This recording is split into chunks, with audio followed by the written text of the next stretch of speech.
Ba-dong. She's a witch. Why are you making the Netflix noise? That's what came to mind. It's not Netflix. It's not Netflix.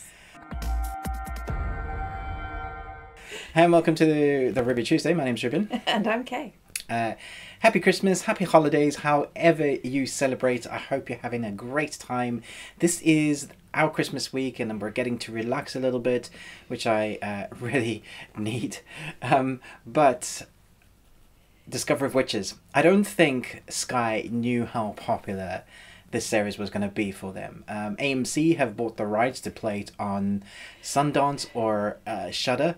And so you'll see that if you're in America. However, in the UK, it comes out a day before everybody else in the rest of the world. Woohoo! Sometimes we get some stuff get lucky. early, yeah, which is nice. But I'm sure if you loved the first season, you were as eager as us to watch the second season. They're going to be releasing them episode by episode, so we're going to be doing individual episode reviews in an effort not to spoil things.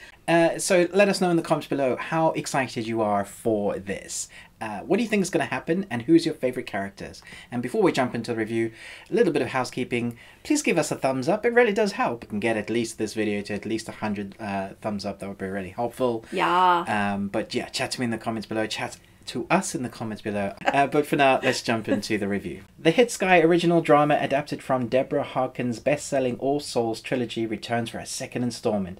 The new series sees Matthew and Diana hiding in time in the fascinating and treacherous world of Elizabethan London. Here they must find a powerful witch to help Diana master her magic and search for the elusive Book of Witches. Ooh. Yes, very exciting. So if you're anything like me and it's been a while since you watched the first season and you've watched loads and loads and loads of other content in between and your brain is a bit scrambled, like mine is, even though I watched the recap at the beginning of the first episode, I was still very confused. And I was still, as I was watching it, I was like, oh yeah, why is that important again?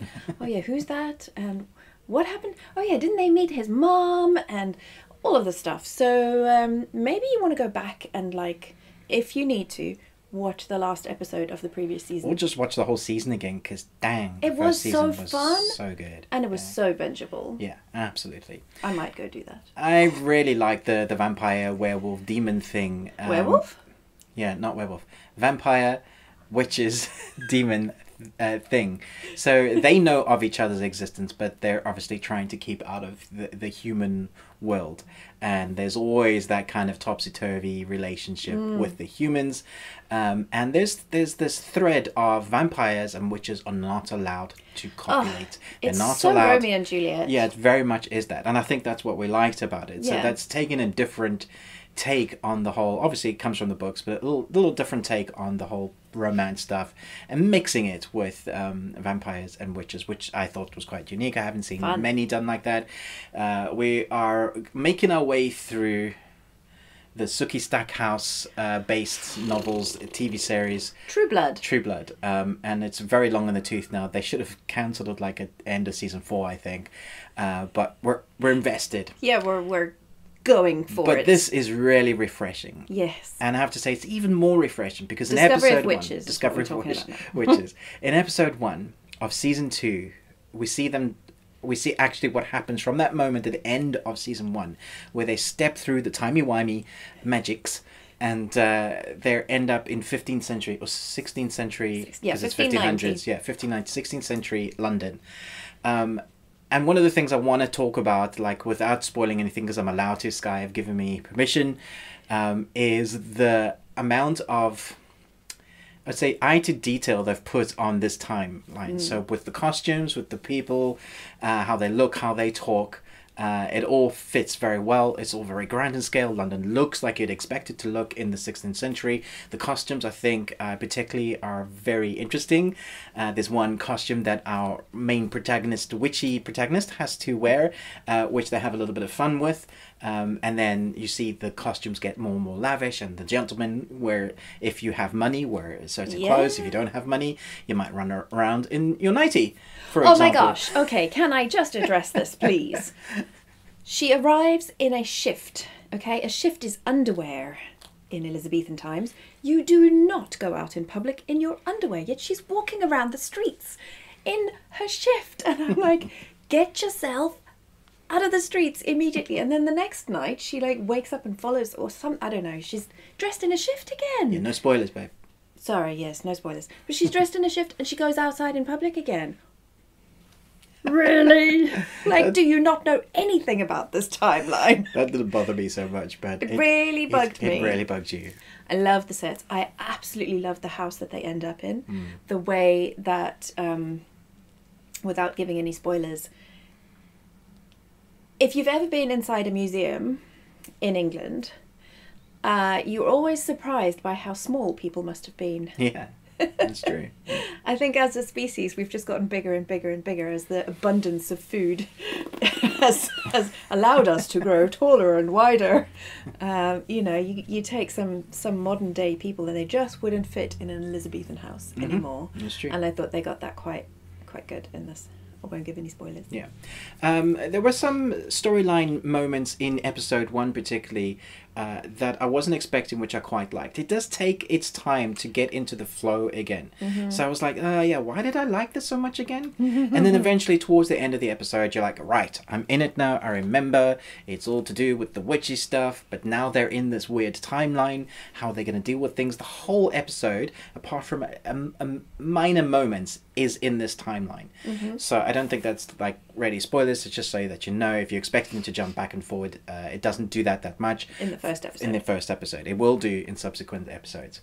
However, there is a thing which I think you'll figure out, is that she's never been there before because she didn't exist, but he has. And so you have that in your mind, even what happens if he bumps into himself, or what happens if he bumps into people that know him. And that's kind of where the story really kind of takes place. It starts happening of like, oh wait, I need to know what I was doing to make the ruse complete. I need to speak be to the friends. person that I need I to was be the person I was 400 years ago. And I thought that was really interesting, the way they kind of, oh, he's not that character anymore, because 400 years you might change a bit. You might. You hope. And so finding out what he was like back then to the character he is now, that comparison I thought was very interesting. And seeing as our Lady Witch, as she starts figuring out who he is, and will he become that person who he was all those years ago?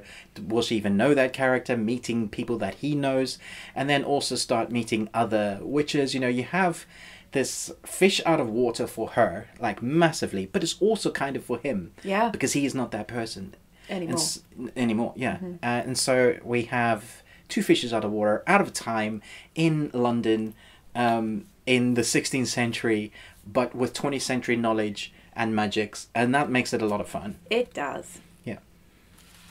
I think that's all we need to say. Okay. So again, we're going to be reviewing these episode by episode. If you want spoiler reviews as well, let us know, and we'll take massive notes down of what our favorite moments are. I do have a few of my favorite moments. I'm really looking forward to when she controls her magic, because that's a big arc. That's part of like the main arc for her. Controlling them so that they can do stuff and perhaps get back to the correct time, find the Book of Life. There's some questions that need to be answered. Thanks so much for watching this episode review. Let us know in the comments what you are most excited for this season. I really thought the first season was very romantic, and in a romantic way that I didn't mind so much. Because sometimes the cheese is too much for me and I need a bucket to puke in. However, I thought it was pretty good and it had me invested. Saying that, I am the romantic You one. are. Yeah. Looking back, I'm not so sure I loved the cheese quite so much. You have such a forgetful memory. Maybe I loved it. You loved it. Okay, I totally loved it then. Don't listen to her. Yeah. Yeah, so I'm not going to give ratings for each episode. I'll give a rating at the end of the season, when we can talk about how much we enjoyed season 2 and will they continue with season 3. Who knows? Who knows? Thanks so much for watching this, but most of all, until next time, remember, live long and Tuesday. Can you do your best witch cackle? Yeah, very good at that too. That's actually kind of my natural laugh. Okay then.